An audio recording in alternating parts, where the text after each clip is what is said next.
Bonjour, je suis Ronan Le Glohan, j'ai 34 ans et je suis chef d'entreprise de l'entreprise Lavoge Aero Design qui consiste à peindre des casques et des motos plus principalement. Et je fais ça déjà depuis des années et je me suis mis à mon compte il y a 2 ans. J'ai connu l'autocross par le biais de l'entourage de René Le Guillou, qui tient une casse auto dans les Côtes d'Armor. Sa passion était l'autocross et il nous a transmis ça en fait avec un groupe d'amis. On a commencé à suivre un copain, puis j'ai commencé à acheter une machine. Et au fur et à mesure, en fait, on a fait les championnats IFOLEP, le championnat de l'Ouest et puis quelques-unes des épreuves du championnat de France.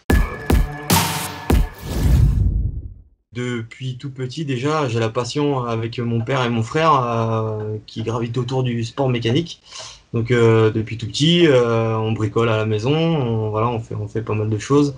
Ce qui m'a donné vraiment l'envie de créer mon entreprise, c'est depuis des années, je peins des casques pour des copains, des amis.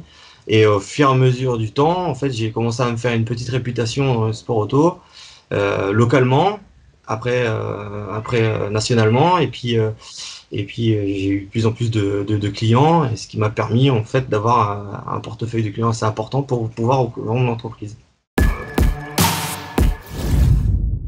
Alors non, c'est le cordelier le plus mal chaussé forcément. Je passe toujours en dernier, donc non, j'ai pas en premier. Je me suis occupé de mes copains, des amis, et puis ça m'aidait aussi des fois. Je faisais un petit troc en fait, ça m'aidait à me payer mes pneus ou voilà, à me payer mes petites pièces, tout ça. Voilà, une peinture de casque ou une peinture de moto contre un pneu ou voilà. Au début, c'est parti comme ça, voilà.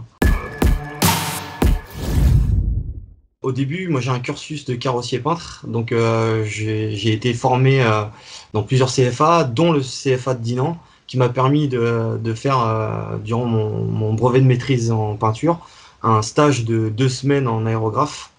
Et donc ce stage de 2 semaines, en fait, m'a permis d'acquérir les bases, justement avec l'entreprise Aérostyle, qui est dirigée par Christophe Durand. Et ça m'a vraiment donné des bases pour pouvoir justement après voler de mes propres ailes en gros quoi. Et donc à partir de là, j'ai commencé à regarder ce qui se faisait ailleurs, progresser petit à petit. Et au fur et à mesure du temps, j'ai vu mon évolution par le biais après, bon, c'est sûr, j'ai appris moi-même, hein. J'ai pris des idées à droite et à gauche. Et puis voilà. On a tous plus ou moins notre style. Moi, je pense que je suis un petit peu dans le domaine du trash quoi. J'aime bien tout ce qui est splatch, voilà, j'ai vraiment mon style à moi. Après c'est vrai que par rapport aux clients, par rapport à la demande, je fais vraiment du sur mesure quoi en fait. On prend les infos avec le client, donc ses couleurs, ses goûts. S'il a peut-être des photos de ce qu'il aime, ça peut être un objet quelconque, une voiture, une déco qu'il a vue sur un quad, ça peut être n'importe quoi. Et à partir de là, on établit un design en 3D ou alors un design en plusieurs facettes. Et à partir de là, on commence à développer en fait la maquette type pour ce client avec le moindre détail. Dès le moment où on a le design de créer et qu'on a le casque préparé, ça prend entre 15 jours à 3 semaines. On commence à démonter le casque forcément. Après, il y a toute la partie préparation. Donc on met à blanc le casque, on met en après pour que la peinture accroche. Après, commencent à venir les premières couches de blanc, le fluo ou d'autres couleurs primaires.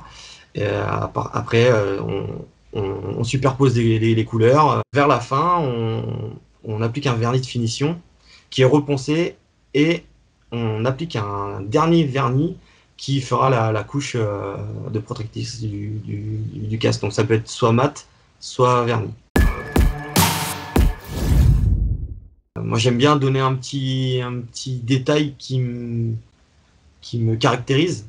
Donc, moi, ce que j'adore, c'est les finitions mat et brillant. Je trouve que c'est un très très bon rendu final. Ça permet aussi des fois de faire ressortir des couleurs plutôt que d'autres, ou à l'inverse. Et c'est vrai que ça fait un petit détail en plus que parfois on n'a pas l'occasion de voir sur certaines décos qu'on achète en magasin. Voilà. Il y a plusieurs techniques. Alors, soit on peut utiliser des pochoirs, soit on peut faire du main levée. Main levée, c'est tout ce qui est dessin à la main. Si vous voulez, je sais pas, la photo d'un tigre, bon, ça se fait plus, mais non, non, mais on peut utiliser des pinceaux, on peut utiliser des tampons, on peut utiliser des pistolets, on peut utiliser une brosse à dents. Vraiment, c'est du bricolage. C'est ce que j'aime moi dans ce métier-là, c'est que on n'est jamais habitué à travailler avec les mêmes outils. Les tarifs sont à partir de 300 euros pour une déco classique. Voilà. Et après, selon les options, ça peut augmenter. Selon les options chrome, selon les options mat, brillant, selon les options de couleur, les superpositions de design, tout ça. Voilà. J'ai fait beaucoup de casques à pas mal de pilotes de renom, sans parler des champions du monde de moto, mais le casque que je suis le plus fier, c'est celui de Jean-Luc Paillet. Parce que en fait, quand j'étais petit, c'est simple, hein, Jean-Luc Paillet, je regardais au bord de la piste avec mon père et mon frère, et pour moi, c'était le dieu vivant de l'automobile. Tout le monde applaudissait. Moi, j'habitais à côté de Carlabo, donc pour moi, ça a été quelque chose de vraiment de sympa à faire. J'ai fait des casques donc déjà dans l'autocross à Claude Feuillade, Johnny Feuillade, à Florent Tafani. Et après en moto, j'ai fait aussi Thomas Scherer récemment, qui je suis depuis 2 ans déjà. Et en karting, j'ai fait pas mal de casques à des gens qui sont plus ou moins connus dans les secteurs régionaux. Voilà. Il va y avoir des nouvelles pour 2021 avec un nouveau local du côté de Faleras, dans la région de Faleras. Et puis j'espère que ça va continuer à marcher pour moi. Et puis voilà. Je vous remercie déjà, CX Esprit Cross, pour cette interview. Et merci à vous aussi pour faire véhiculer une bonne image de notre sport mécanique et de tout l'univers aussi qui gravite autour. Je voudrais remercier aussi ma famille, mes amis qui me soutiennent déjà depuis des années, surtout en particulier Nadège qui partage ma vie et qui m'aide beaucoup sur les designs, sur tout, même ponce des casques. Donc merci à elle. Et je voudrais remercier aussi l'équipe de Planet Car Cross qui m'a soutenu pendant 2 années et qui m'a aidé à promouvoir mon entreprise.